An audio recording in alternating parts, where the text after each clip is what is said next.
What's up mga Korak? Ito nga pala yung Rusi Korak 110 Limited Edition. Bibigyan ko lang kayo ng feedback sa motor na to. Kumpara kanina ba tong motor na to?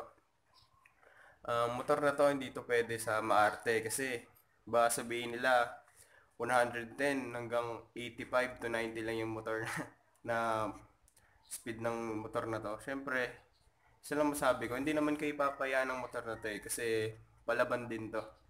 Nasubukan ko na tong i-rides papunta sa Tagaytay. Okay naman siya, dalawa kami doon habang binibreak in ko siya. Okay naman, medyo hirap nga lang paon kasi 110 nga lang. So yan, all stock to guys. Itong Rizoma handlebar, stock siya. Dahil limited nga siya, limited edition, naka-digital siya. Dahil ganyan, tingnan nyo naman, naka-LED lights na din.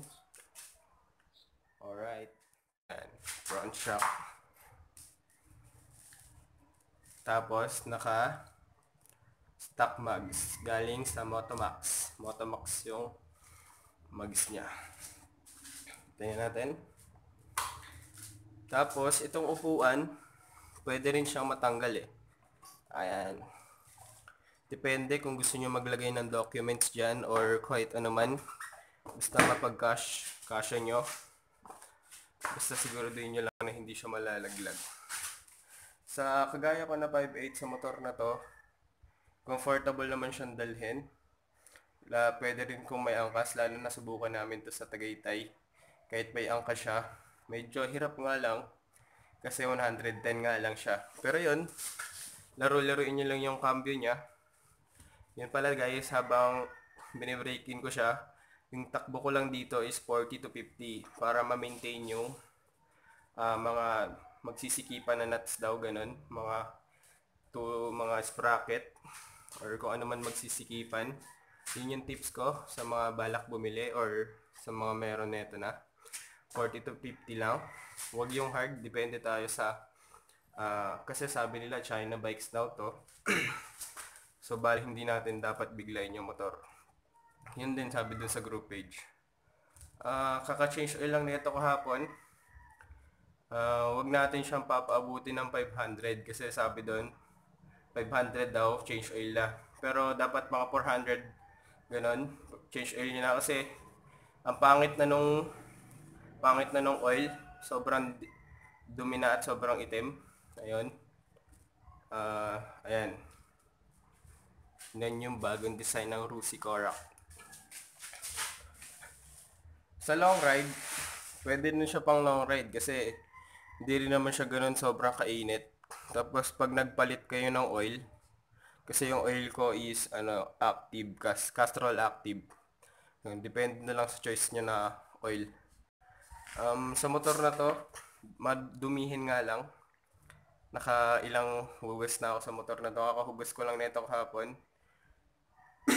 Pero sa konting basa lang, sa mga konting madadaanan mong mga tubig-tubig, yan, tatalsikan talaga siya. Buti na lang meron doon sa likod. Hindi siya kaya ng dalawa. Tapos kung gusto niyo na maporma, para sa akin maporma na siya kasi tingnan niyo naman. Stock pa lang yan. Ano kaya pag pinormahan niyo na?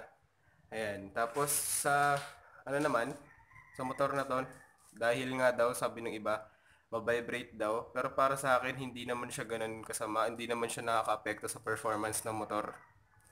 Kasi yung ginawa ko talaga, hindi ko siya biniglang takbo kasi baka may stuck yung inig-inig niya yung vibrate. Yan. Dahil okay siya para sa akin. Pwede ko rin siya sa inyo. Pwede rin siya sa inyo. Kaya sound check natin mamaya yung tambucho kung ano yung sound niya. Parang ibon na to. Hindi lang dapat to sa brand kasi yung Rusi naman ay nakikipagsabayan din sa ibang motor. Okay naman siya kung gamitin. Hindi naman siya pang racing. Kung gusto niyo ng mas mabilis, syempre bumili na kayo ng mas branded.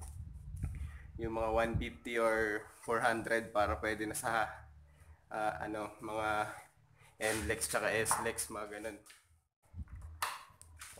Subukan natin kung anong tunog niya.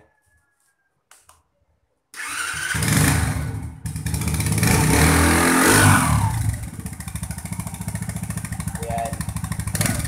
Babasin nyo yung tunog. Talagang sobrang swabe yung tunog. Ayan yung tunog niya, guys.